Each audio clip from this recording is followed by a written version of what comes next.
On an August morning in 1994, something fell on Oakville, Washington that was not rain.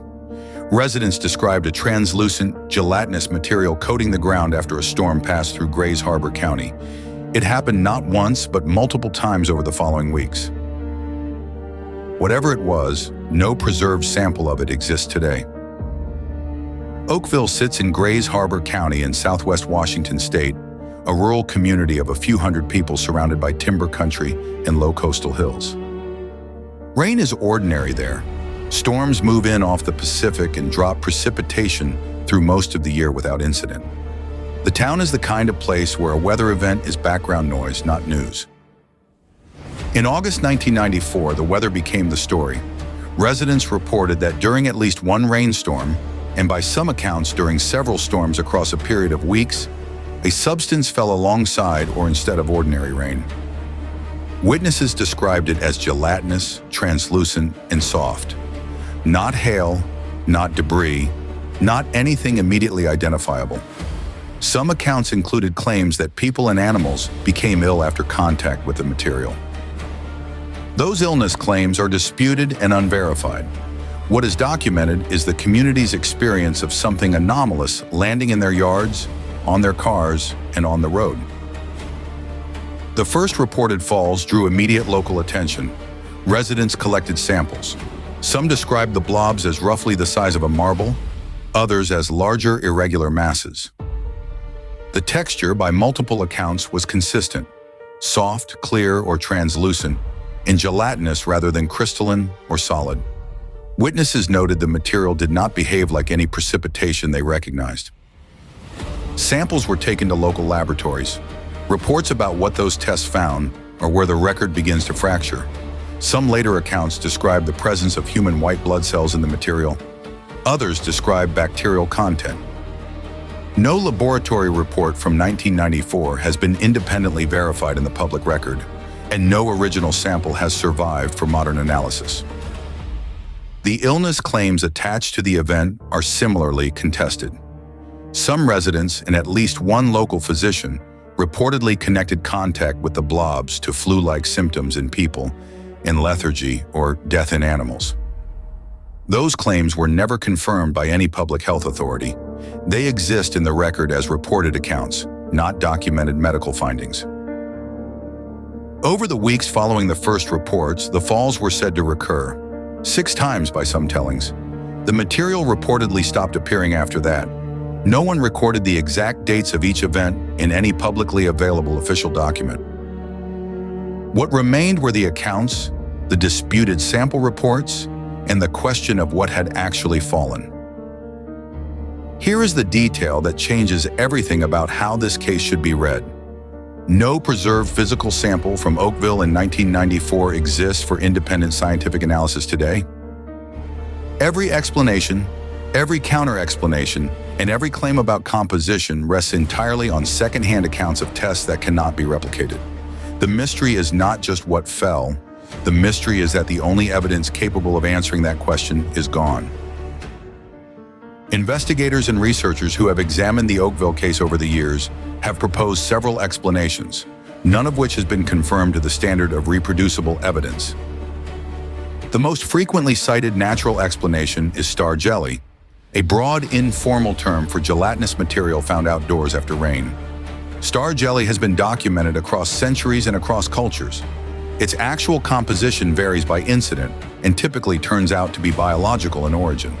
The remains of amphibian egg masses, slime molds, certain algae, or similar organic matter. Under this explanation, what fell in Oakville was not extraordinary. Material of biological origin was swept up by weather systems operating over the Pacific Ocean, carried inland, and deposited during precipitation. It would not be the first time organic debris traveled unusual distances inside storm systems. The counter-evidence here is the recurrence. Star jelly events are generally isolated. 6 reported falls over several weeks in the same location is harder to explain by simple atmospheric transport. A second explanation, widely circulated in the years after the event, involves military activity. The Pacific coast of Washington was used for naval exercises. One theory holds that jellyfish or similar marine organisms were destroyed during bombing runs or other operations over the ocean, and the resulting material was distributed inland by wind and rain. No official confirmation of any such exercise correlating with the Oakville Falls has entered the public record. The military explanation remains a hypothesis without documented support. A third category of explanation involves deliberate or accidental release of biological material. The most alarming version of events, and the one that attracted the most attention when the case reached wider audiences through a television documentary in the 1990s. Claims about human white blood cells in the samples fueled speculation about government programs or biological agents. Again, no laboratory documentation of that specific finding survives. The claim cannot be confirmed, and under the source rules that govern this episode, it cannot be treated as established fact. What is established is this: multiple residents of a small Washington town reported the same anomalous phenomenon across the same period. Their accounts are consistent in basic description, even where they conflict on detail. Something happened in Oakville in August 1994. The disagreement is entirely about what? The Oakville case sits at an intersection that recurs in American history more often than is comfortable to acknowledge. A rural community reports something unusual, institutional channels provide no satisfying response, and the absence of preserved evidence eventually makes the gap permanent. That pattern matters beyond Oakville. When anomalous events occur in places without robust infrastructure for sample preservation, chain of custody documentation, and independent verification, the evidentiary window closes quickly. What Oakville reveals is how much the credibility of a reported event depends not on the original witnesses, but on the systems available to confirm what they experienced. Those systems were not in place here. The samples degraded or disappeared. The lab reports, if they existed in formal written form, did not enter any verifiable public archive. The story then travels a familiar route. A local anomaly becomes regional news, reaches a documentary audience, and accumulates layers of interpretation that eventually make the original event harder to see, not easier. By the time the case is widely known, it is already partly a story about its own retelling. Return to that August morning. The rain comes down.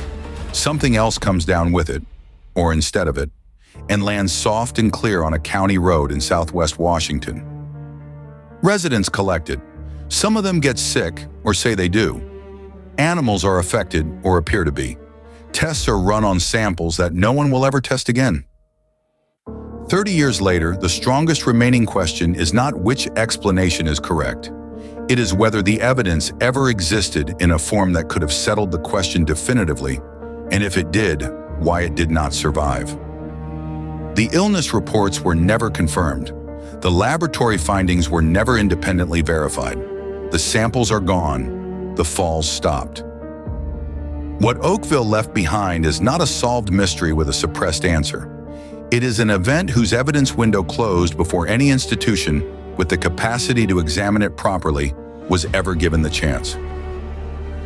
That is the most precise thing that can be said, and it is not a small thing. The unsolved vault. Every case leaves something behind.